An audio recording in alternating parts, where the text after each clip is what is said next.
Hello friends, എല്ലാവർക്കും നമസ്കാരം. അപ്പോൾ കാറ്റത്തെ കിളിക്കൂടിൻ്റെ ഇന്നത്തെ സൂപ്പർ ഹിറ്റ് വിശേഷത്തിലേക്ക് എല്ലാവർക്കും സ്വാഗതം. അങ്ങനെ നീതുവിനെയും കൊണ്ട് നേരെ അമ്പലത്തിലേക്ക് വന്നിരിക്കുകയാണ്. അപ്പോൾ അച്ഛനും അമ്മയാണ് ചുറ്റുപാട് നോക്കുകയും ചെയ്യുകയാണ്. അല്ല, ഞാനൊരു കാര്യം ചോദിക്കട്ടെ, നമ്മൾ മൂന്നുപേരും കൂടി ഇതിനു മുമ്പ് അമ്പലത്തിലേക്കൊന്നും ഒരുമിച്ച് വന്നിട്ടില്ലല്ലോ, പിന്നെ എന്താണ് ഇപ്പം എന്നെ കൊണ്ടുവരാനുള്ള കാരണം?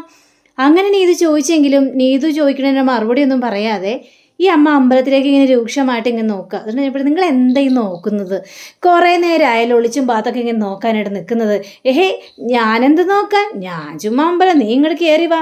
അല്ല, നിങ്ങൾക്ക് എന്തെങ്കിലും ഉദ്ദേശമുണ്ടോ? അല്ല, എന്തെങ്കിലും കള്ള ഉദ്ദേശം?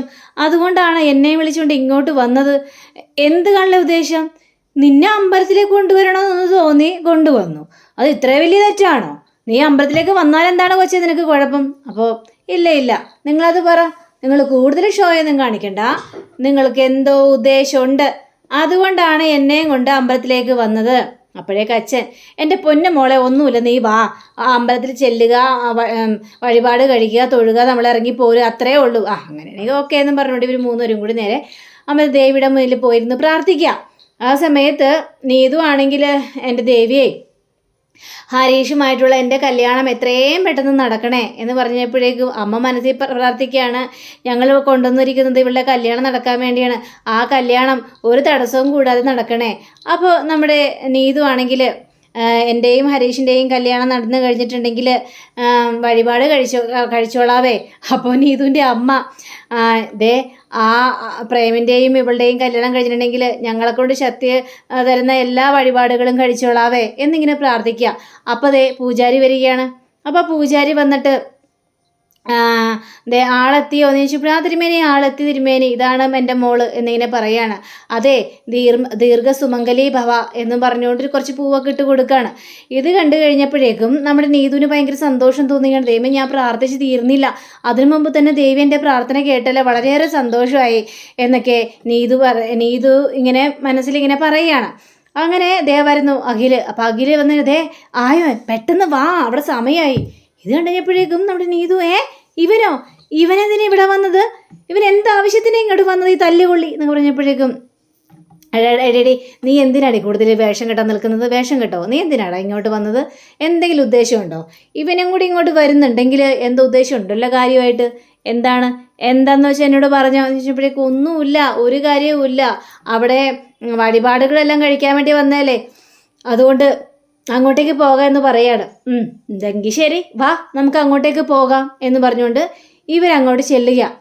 ഇവരങ്ങോട്ട് ചെന്ന് കഴിഞ്ഞപ്പോഴേക്കും നമ്മുടെ അഖിലിൻ്റെ കൂട്ടുകാരൻ പ്രേം ഈ മണവാള വേഷത്തിൽ നിന്ന് അവിടെ ഇരിക്കുക. ഇരുന്ന് കഴിഞ്ഞപ്പോഴേക്കും, ഇതാരാണ്? പ്രേമേട്ടനോ? അത് ശരി, അപ്പോൾ പ്രേമേട്ടൻ്റെ കല്യാണമായിരുന്നോ? ആഹാ, കൊള്ളാലോ പ്രേമേട്ട, നന്നായി, നന്നായിട്ട് തന്നെ കല്യാണം നടക്കട്ടെ കേട്ടോ എന്നൊക്കെ ഇങ്ങനെ പറയാം. അങ്ങനെ പറഞ്ഞിട്ടിരിക്കുമ്പോൾ സമയത്ത് ഇവരെ അച്ഛനും അമ്മയും അതേപോലെ തന്നെ അഖിലും കൂടി നീതുവിനെ വലിച്ചഴിച്ചുകൊണ്ട് പോവുകയാണ്. അപ്പം ഞാൻ ഇവിടെ പിന്നീട് കാണിക്കുന്നത് നമ്മുടെ നിധിയെയും ബാക്കിയുള്ളവരെല്ലാവരാ. അപ്പോൾ സുധീഷിൻ്റെ കവളിൽ ശൂലം കയറ്റാൻ വേണ്ടി തന്നെ ഇങ്ങനെ ഇരിക്കുക. അപ്പോൾ ശൂലം പൂജിച്ചു കൊണ്ടുവരികയാണ്. അപ്പുറത്ത് നാരങ്ങ വെക്കുകയാണ്. ആ സമയത്ത് സുധീഷിൻ്റെ കവളിലേക്ക് ഒറ്റ കുത്. സുധീഷാണെങ്കിൽ കാറല്. സുധീഷ് വേദന കൊണ്ട് സഹിക്കാൻ പറ്റാത്തൊരവസ്ഥയിൽ ഇങ്ങനെ നിൽക്കുകയാണ് സുധീഷിന്. എല്ലാവരും ഇരുന്ന് ഇങ്ങനെ പ്രാർത്ഥിക്കുകയാണ്. അവിടെ അമ്പലത്തിൽ വലിയ ആ ഒരു ആഘോഷമൊക്കെ അവിടെ ഈ ശൂലം വെച്ചിട്ട് നമ്മുടെ സുധീഷ് കിടന്ന് ഇങ്ങനെ തുള്ളുകയാണ്. കുടുംബത്തിലുള്ള എല്ലാ പ്രശ്നങ്ങളും മാറാൻ വേണ്ടിയാണല്ലോ ഇങ്ങനൊരു കാര്യം ചെയ്തിരിക്കുന്നത്. അപ്പോൾ സുധീഷ് കിടന്ന് ഇങ്ങനെ അങ്ങോട്ട് തുള്ളുകയാണ്. അപ്പോൾ പിന്നീട് കാണിക്കുന്നത്, അപ്പം നീതു ചോദിക്കണം, നിങ്ങൾ എന്തിനാണ് ഇവിടെ കൂട്ടിക്കൊണ്ട് വന്നത്? ഈ ചേട്ടൻ്റെ കല്യാണം കാണാൻ വേണ്ടിയാണോ? അതിനാണെങ്കിൽ എന്നൊന്ന് വിളിച്ചാൽ പോരെ? പ്രേമേട്ടൻ്റെ കല്യാണമാണ്, നീ വാ എന്ന് പറഞ്ഞുകൊണ്ട് ഞാൻ വരൂലേ? ഈ രഹസ്യമായിട്ട് എന്നെ കൂട്ടിക്കൊണ്ട് വരുന്നതിൻ്റെ ആവശ്യമൊന്നുമില്ലല്ലോ. നീതു, ഞങ്ങൾ പറയുന്നത് പോലെ നീ ചെയ്യണം. അങ്ങനെ നിങ്ങൾ പറയുന്നത് പോലെ ഒന്നും ചെയ്യാനായിട്ട് സാധിക്കില്ല. അല്പമെങ്കിലും ഞങ്ങളോട് സ്നേഹം ഉണ്ടെങ്കിൽ അത് ചെയ്യും. ആ സ്നേഹമൊക്കെ എപ്പോഴേ നഷ്ടപ്പെട്ടാണ്. നിങ്ങൾ എപ്പോൾ എന്നെ ടോർച്ചർ ചെയ്യാൻ തുടങ്ങിയോ അപ്പം മുതൽ ആ സ്നേഹവും ബഹുമാനവും ഒക്കെ നഷ്ടപ്പെട്ടതാണ്. നിങ്ങൾ എന്താണെന്ന് വെച്ചാൽ കാര്യം പറ, ചുമ്മാ കൂടുതൽ ബിൽഡപ്പ് ഒന്നും കൊടുക്കേണ്ട ആവശ്യമൊന്നുമില്ല. എപ്പോഴേക്കും ആ ചെറുക്കൻ്റെ കല്യാണം നടക്കാൻ പോവുകയാണ്, നീ ചുമ്മാ പ്രശ്നം ഉണ്ടാക്കാൻ നിൽക്കരുത്. ആ ഏട്ടൻ്റെ കല്യാണം നടക്കാതിരിക്കേ എന്ത് വേണമെങ്കിലും ചെയ്യട്ടെ, അതിന് എനിക്കെന്നാ കുഴപ്പം? ഞാനെന്തിനാ അവിടെ പോയി പ്രശ്നം ഉണ്ടാക്കാൻ നിൽക്കുന്നത്? അല്ല, അതൊക്കെ ഇരിക്കട്ടെ, ഞാനൊരു കാര്യം ചെയ്യട്ടെ, പ്രേമേട്ടൻ്റെ കല്യാണമാണല്ലോ, അല്ല പെണ്ണും പെണ്ണിൻ്റെ വീട്ടുകാരൊന്നും വന്നില്ലേ, അവരെയൊന്നും കാണാനില്ലല്ലോ എന്നൊക്കെ പറഞ്ഞപ്പോഴേക്കും എടി അതാ ഞാൻ പറഞ്ഞത്, നീ തന്നെയാണ് അവൻ്റെ പെണ്ണ്. ഇത് കേട്ടപ്പോഴേക്കും നീതു ഇരുന്ന് പൊട്ടിച്ചിരിക്കുകയാണ്. അത് കൊള്ളാം, ഞാനോ? അപ്പം അമ്മയാണെങ്കിൽ സത്യമോ പറഞ്ഞത് നീതു, നിൻ്റെയും പ്രേമിൻ്റെയും കല്യാണം നടത്താൻ വേണ്ടിയാണ് ഞങ്ങൾ പോകുന്നത്. നിൻ്റെ കഴുത്തിലെ പ്രേമ താലി കെട്ടാൻ പോകുന്നത്. നല്ല തമാശ, കൊള്ളാം, എനിക്കിഷ്ടപ്പെട്ടു. അത് ശരി, അപ്പം എൻ്റെ കല്യാണം നടത്താൻ വേണ്ടിയാണ് എന്നെ നിങ്ങൾ ഇങ്ങോട്ട് ചതിച്ച് കൂട്ടിക്കൊണ്ട് വന്നത് അല്ലേ? നിങ്ങളോട് ഞാൻ പറഞ്ഞിട്ടുണ്ടല്ലോ എനിക്ക് ഹരീഷിനെ മാത്രമേ ഇഷ്ടമുള്ളെന്ന്, ഹരീഷിനെ കല്യാണം കഴിക്കുള്ളൂ പറഞ്ഞിട്ടുണ്ട്. എന്നിട്ടാണോ നിങ്ങളിങ്ങനെ വക്രബുദ്ധിത്തോടെ നടക്കുന്നത്? അതെ, ഒരു കാര്യം പറഞ്ഞേക്കാം, നിങ്ങളുടെ നേരെ ഞാൻ പോലീസിൽ കംപ്ലൈൻറ്റ് കൊടുത്തിട്ടുള്ളതാണ്. അത് നിങ്ങൾ മറന്നുപോയോ? ഒരു ഫോൺ കോള് മതി, ആ ഫോൺ കോൾ വിളിച്ചു കഴിഞ്ഞാൽ പോലീസ് ഇവിടെ എത്തും, 3 എണ്ണത്തിനെയും പിടിച്ച് ലോക്കപ്പിലാക്കും. അത് ചെയ്യിക്കണോ? ശരി, ഞാൻ ഫോൺ വിളിക്കാം എന്ന് പറഞ്ഞുകൊണ്ട് നീതു ഫോൺ എടുത്ത് വിളിക്കാൻ തുടങ്ങി കഴിഞ്ഞപ്പോഴേക്കും ആ ഫോൺ തട്ടിപ്പറിച്ച് മേടിക്കുകയാണെങ്കില് നീ ഫോൺ വിളിക്കേണ്ടത്. നീ എന്താ നിൻ്റെ ഉദ്ദേശം? നിന്നെ കല്യാണം കഴിപ്പിക്കാനാണ് ഇങ്ങോട്ട് കൊണ്ടുവന്നിരിക്കുന്നതെങ്കിൽ അത് തന്നെ നടത്തും. നിങ്ങൾ ഒരു ഉദ്ദേശവും നടക്കാനായിട്ട് പോകുന്നില്ല എന്ന് നീതുവും പറയാണ്. അപ്പോൾ അമ്മയും അച്ഛനാണെങ്കിലും മോളെ നീ കല്യാണത്തിന് നിൽക്കണം മോളെ, നിൻ്റെ നല്ല ജീവിതത്തിന് വേണ്ടിയാണല്ലേ, ഞങ്ങൾ മരിച്ചു കളയും. അയ്യോ, നിങ്ങൾ പോയി മരിക്ക്, എങ്കിൽ നല്ലൊരു കൊടും വിഷം ഞാൻ മേടിച്ചു തരാം, നിങ്ങളത് കഴിച്ച് മരിക്ക്, അതാണ് നല്ലത്. ഇനി അമ്പലത്തിൽ വെച്ചാണോ നീ ഇങ്ങനത്തെ കാര്യങ്ങളെല്ലാം പറയുന്നത്? നിനക്ക് എങ്ങനെയാണ് ഇങ്ങനെയൊക്കെ പറയാൻ തോന്നുന്നത്? അത് തന്നെയാണ് എനിക്കും ചോദിക്കാനുള്ളത്. എന്നെ ഈ അമ്പലത്തിലേക്ക് വിളിച്ചുകൊണ്ട് വന്നിട്ട് നിങ്ങൾ ചെയ്യുന്ന പ്രവർത്തികൾ നല്ലതാണോ? എൻ്റെ ജീവിതം നശിപ്പിക്കാനായിട്ട് ഞാൻ സമ്മതിക്കില്ല. എനിക്കൊരു ജീവിതമേ ഉള്ളൂ, അത് എൻ്റെ ഹരീഷിനോടൊപ്പമുള്ള ജീവിതമാണ്. ഈ നിമിഷം അവൻ എന്നെ വിളിച്ചു കഴിഞ്ഞാൽ അവൻ്റെ ഒപ്പം ഞാൻ ഇറങ്ങിപ്പോകും. മനസ്സിലായോ കാര്യങ്ങൾ പറ? നിനക്കെന്താ കാര്യങ്ങൾ പറഞ്ഞാൽ മനസ്സിലാവില്ലടി. നിന്നെ ഇവിടെ കല്യാണം കഴിപ്പിക്കാനാണ് ഞങ്ങൾ കൊണ്ടുവന്നിരിക്കുന്നതെങ്കിൽ അത് നടത്തിയിട്ടേ പോകുള്ളൂ. അങ്ങനെ വലിച്ചഴിച്ചുകൊണ്ട് എന്നെ വീടെന്നൊക്കെ പറഞ്ഞ് ഒച്ചപ്പാണ്ടാക്കുന്നുണ്ട്. അങ്ങനെ വലിച്ചഴിച്ചുകൊണ്ട് ഇവിടെ ഇരിക്കടി എന്ന് പറയണം. അപ്പോൾ നമ്മുടെ തിരുമേനിയുടെ പൂജയും ചെയ്തുകൊണ്ടിരിക്കുകയാണ്. ഞാൻ ഇരിക്കൂലെന്ന് പറഞ്ഞ് ഇരിക്കില്ല എന്നൊക്കെ ഇങ്ങനെ സംസാരിക്കാം. അപ്പോൾ ഈ നീതുവാണെങ്കിൽ ചേട്ടൻ എന്തിൻ്റെ കേടുണ്ടായിട്ടാ ചേട്ടൻ ഇതിനെ കൂട്ടു നിൽക്കുകയാണോ? ചേട്ടൻ എനിക്കിഷ്ടം ഹരീഷിനെയാണെന്ന് ചേട്ടൻ നന്നായിട്ട് അറിയാലോ, എന്നിട്ടും ചേട്ടൻ ഈ കല്യാണത്തിന് കൂട്ടു നിൽക്കുകയാണോ എന്നൊക്കെ ചോദിക്കാം. അപ്പോൾ നമ്മുടെ തിരുമേനിയാണെങ്കിൽ അതെ, മുഹൂർത്തത്തിന് സമയമായി, കുട്ടി അവിടെ ഇരുത്തിക്കോളൂ, ഒന്ന് എൻ്റെ തിരുമേനി, നിങ്ങൾക്ക് എന്തിൻ്റെ കേടുണ്ടായിട്ടാ?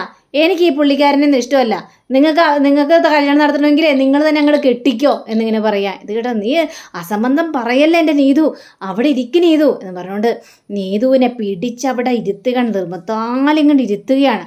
അപ്പോൾ ഈ പ്രേമം ഇങ്ങനെ തന്നെ നോക്കി നിൽക്കുകയാണ്. അപ്പോൾ നമ്മുടെ പൂജാരി ആണെങ്കിൽ മാംഗല്യം തന്തുനാനെ എന്നൊക്കെ പറഞ്ഞുകൊണ്ട് പൂജ ചെയ്യുക.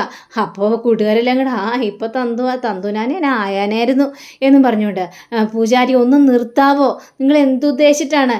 എനിക്ക് ഈ പുള്ളിക്കാരനെ കല്യാണം കഴിക്കുന്നത് ഇഷ്ടമല്ല, ഇതെൻ്റെ ചേട്ടൻ്റെ കൂട്ടുകാരനാ, ബെസ്റ്റ് സ്വഭാവമാണ് എന്നൊക്കെ പറഞ്ഞ് ഇങ്ങനെ തരം താഴ്ന്ന ഇങ്ങനെ രീതിയിൽ സംസാരിക്കുകയാണ്. അപ്പോഴേക്കും നമ്മുടെ പ്രേമിനോടാണെങ്കിൽ അതേടാ ഇവള് പറയുന്ന ഒന്നും കാര്യമൊക്കെ നിൽക്കണ്ട, കല്യാണം എത്രയും പെട്ടെന്ന് നടത്തണം, നീ ആ താലി എടുത്ത് അവളുടെ കഴുത്തിലേക്ക് കെട്ടടാ എന്നിങ്ങനെ പറയുമ്പോഴേക്കും നമ്മുടെ ഈ പ്രേമ ആ താലി എടുത്ത് നീതുവിൻ്റെ കഴുത്തിലേക്ക് കെട്ടാൻ പോകുന്ന ആ സമയത്ത് നീതു പറയണം ഐ ആം പ്രഗ്നൻറ്റ് എന്നിങ്ങനെ പറയുക. ഇത് കേട്ട് എല്ലാവരും സ്തംഭിച്ചിങ്ങ് നിൽക്കുകയാണ്. അതെ, ഞാൻ ഗർഭിണിയാണ്, 2 മാസം ഗർഭിണിയാണ് എന്ന് പറയുക. അപ്പോഴേക്കും നീതുവിൻ്റെ അമ്മയാണെങ്കിൽ ഇവള് പറയുന്ന മുഴുവൻ പച്ചക്കള്ളമാണ്. ഈ കല്യാണം മുടക്കാൻ വേണ്ടിയാണ് അവൾ ഇങ്ങനെയെല്ലാം പറഞ്ഞു വിടുന്നത്. ഇതൊന്നും വിശ്വസിക്കാൻ നിൽക്കരുത് പ്രേമേ, നീ അവളുടെ കഴുത്തിൽ താലി കെട്ടണം, ഇവളിതല്ല ഇതിനപ്പുറം പറഞ്ഞു വിട്ടു. അപ്പോഴേക്കും നമ്മുടെ നീതുവാണെങ്കിൽ ഞാൻ പറഞ്ഞ സത്യമാണ്, ഞാൻ 2 മാസം പ്രഗ്നൻ്റ് ആണ്. എന്താ ഡോക്ടറുടെ കാണണോ? ഡോക്ടറെ അടുത്ത് വേണമെങ്കിൽ പോകാം, സ്കാൻ ചെയ്യാം, എന്ത് വേണമെങ്കിലും ചെയ്യാം, ഞാൻ പ്രഗ്നൻ്റ് ആണെന്ന് പറഞ്ഞത് സത്യം തന്നെയാണ്, നിങ്ങൾക്ക് ഇനി എന്നെ കെട്ടണോ എന്നൊക്കെ ഞാൻ ചോദിക്കുമ്പോൾ നമ്മുടെ നീതുവിൻ്റെ അമ്മയാണെങ്കിൽ എൻ്റെ ദൈവമേ ഇവള് ചതിച്ചല്ലോ, കുടുംബത്തിന് ചീത്തപ്പേരുണ്ടാക്കിയാലോ, ഞങ്ങൾ എന്ത് ചെയ്യും, ഇവള് എന്തിനാണ് ഇങ്ങനെ ഒരു കാര്യം ചെയ്തത് എന്നും പറഞ്ഞുകൊണ്ട് ഇങ്ങനെ കിടന്ന് ഒച്ചപ്പാടാ. അപ്പോൾ പ്രേമാണെങ്കിൽ വേണ്ട, എനിക്ക് ഈ കല്യാണത്തോട് താല്പര്യമില്ല, ഒന്നെടുത്താൽ ഒന്ന് ഫ്രീ എന്ന രീതിയിൽ തന്നെ എനിക്ക് മുന്നോട്ട് കൊണ്ടുപോകാനായിട്ട് ഒരു താല്പര്യമില്ല എന്ന് പറഞ്ഞുകൊണ്ട് താലി അവിടെ ഇട്ടിട്ട് നേരെ പ്രേമം അവിടെ ചാടി എണീക്കുക. അപ്പോൾ അഖിലിനെ കുറ്റം പറയണേ, എടാ നീയേ ഉറ്റ സുഹൃത്തിനെയാണ് ചതിച്ചത്, ഇങ്ങനെ നിന്നെ ഒരിക്കലും പ്രതീക്ഷിച്ചില്ല, നീ വലിയൊരു കൊടും ചതിയാണ് ഞങ്ങളോടൊക്കെ ചെയ്തത്, ഈ പാവത്തിനെ ചതിക്കാനായിട്ട് നിനക്ക് എങ്ങനെ തോന്നിയടാ എന്ന് പറഞ്ഞുകൊണ്ട് പ്രേമൻ്റെ കൂട്ടുകാരും കൂടി ഒറ്റ പോക്കാണ്. അപ്പോൾ അഖിലാണെങ്കിൽ ഹരീശ്വൻ വന്നിട്ട് ഒരു രക്ഷയില്ല, എൻ്റെ ദൈവമേ ഇതെന്തൊരു ചതിയാണേ എന്ന് പറഞ്ഞുകൊണ്ട് അവർ തലക്കും കൈ കൊടുത്താണ് നിൽക്കുകയാണ്. നീതുവിനാണെങ്കിൽ ആശ്വാസമായി. ഈ സമയം തന്നെ നമ്മുടെ സുധീഷിൻ്റെ കവിളിൽ ശൂലമൊക്കെ കുത്തി അങ്ങനെ അതൊക്കെ അഴിച്ചിട്ട് കുറച്ച് ഭസ്മവും മഞ്ഞളൊക്കെ പുരട്ടി വെച്ച് കൊടുത്തിരിക്കുകയാണ്. അപ്പോൾ ഭയങ്കര വേദന. അയ്യോ സുധീഷ് നിനക്ക് ഭയങ്കര വേദനയുണ്ട്. അപ്പോൾ നിധിയൊക്കെ ചോദിക്കണം, സുധീഷ് വേദനയുണ്ടോ? കുഴപ്പമില്ല, ആദ്യം കുത്തിയപ്പോൾ ഒന്ന് പേടിച്ച് പോയി, ഇപ്പോൾ കുഴപ്പമൊന്നുമില്ല. അപ്പോൾ വേറൊരാൾ വന്നിട്ട് അതെ നിങ്ങളെല്ലാവരെയും അങ്ങോട്ട് വിളിക്കുന്നുണ്ട് തിരുമേനി. അങ്ങനെ ഇവരെല്ലാവരും കൂടി ചെല്ലുക. അപ്പോൾ വെളിച്ചപ്പാട് കിടന്ന് തുള്ളുകയാണ്. അപ്പോൾ ദേവിനെക്കുറിച്ച് കുറേ കാര്യങ്ങളെല്ലാം അവിടെ പറഞ്ഞുകൊണ്ടിരിക്കുക.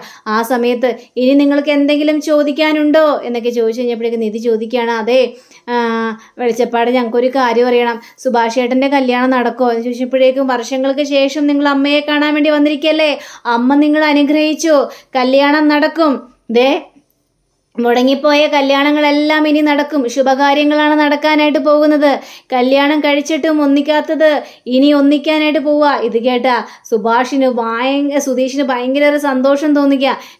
നിധി ഇതെല്ലാം കേട്ടിങ്ങനെ ആസ്വദിച്ച് നിൽക്കുകയും ചെയ്യാണ്. ഇനി ദേവി കുടുംബം മുഴുവൻ അനുഗ്രഹിച്ചിരിക്കുകയാണ്. ഇനി മാസാമാസം ദേവിയെ വന്ന് കണ്ട് അനുഗ്രഹം മേടിച്ചോളൂ എന്നും പറഞ്ഞ് കുറേ പൂക്കളെല്ലാം എടുത്തും ഇങ്ങനെ എറിയുക. അപ്പോൾ സുഭാഷിൻ്റെയും അതേപോലെ തന്നെ ഈ ചാന്ദിനിയുടെയും തലയിലേക്കാണ് ഈ പൂക്കളെല്ലാം വീഴുന്നത്. അപ്പോൾ ചാന്ദിനി ഇത് കണ്ടു കഴിഞ്ഞപ്പോഴേക്കും സുഭാഷിൻ്റെ തലയിൽ നിന്ന് ആ ഒരു പൂക്കളെല്ലാം മാറ്റി മാറ്റി കൊടുക്കുകയാണ്. അങ്ങനെ കൊടുത്തു കഴിഞ്ഞപ്പോഴേക്കും ഇവരെല്ലാവരും തന്നെ ഇങ്ങനെ നോക്കി നിൽക്കുക. അപ്പോൾ ആ ഒരു കാര്യങ്ങളെല്ലാം അവിടെ അവസാനിച്ചു.